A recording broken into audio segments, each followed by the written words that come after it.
See you in the garden.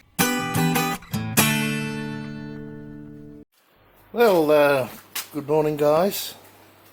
I think it's, what, the 18th of March, somewhere there, 2025. I've just pulled out this lot of beetroot, a small lot this year. I'm still eating beetroot from 2021.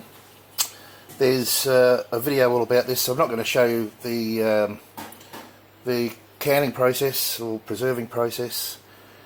There's a video that you can search for on this channel called Beetroot Day.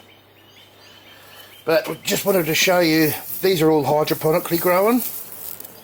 Most of them are nice size. But I did start to get the dreaded old caterpillars on these. And you can see they've decimated some of the plants here, but I've got them just in time. Nothing wrong with the product. But I'd try as hard as I can not to spray at all if I can. Dipel's usually what we use for this sort of thing. It's classified as being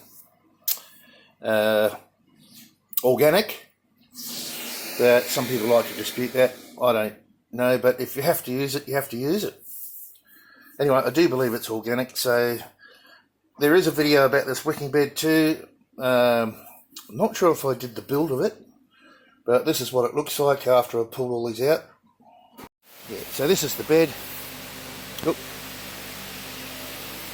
And that's where they came from, and you can see these caterpillars. There's one there, the squash him. They live in the dirt, in the soil, and they climb up at night and eat. I've been squashing a whole heap in here. I think I've got most of them. Look, there's another one. Oh, there's a biggie. Yeah, this is what they do. They hide down in the dirt. More there. They're everywhere. See, even tiny ones. Where, can you see him? I'll get him. But you know, it's gardening. Anyway, just wanted to show you that wicking bed. They've been really good, these wicking beds. I grow my onions in one every year. This is the onion one over here. I've actually got a cover on that one. So they work really well. Just taking that one up. So this has been lying fallow for quite some time with the lid down. The thought there is that because it's covered this one, any pathogens in here, they get really heated up. So on a hot day, I guarantee it's 40 plus degrees under here Celsius. But that's the thought, and I'll grow my onions in there again this year. Anyway, let's get back to the beetroot. So this is a pretty simple process. Just cut the tops off, you know, about a few centimetres from the top, maybe an inch. Don't disturb the roots. Give them a good wash, and then we'll boil them and peel them. Anyway, as I said, you can look back at the video about those, how to actually process them and preserve them, can them, how to make the brine, etc. In that video called Beetroot Day. Righto, so that's them all processed. All I've got to do now is wash them. That's probably the biggest one amongst them. But yeah, that'll, I don't know, I reckon it'll fill, goodness,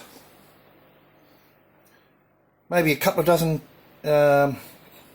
half-litre jars, I think. Anyway, I've still got 10 left from 2021, December 21. But yeah, it's still in good, really good eating order.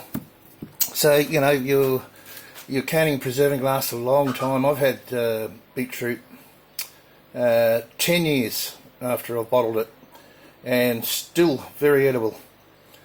But anyway, if you want to see the whole process, as I said before, look up the video called Beetroot Day on this channel, and I'll stop this video here because there's no need for me to go through all the steps again.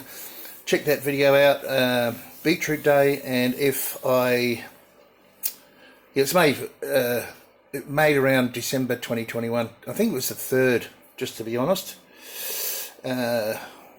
Accurate, I should mean.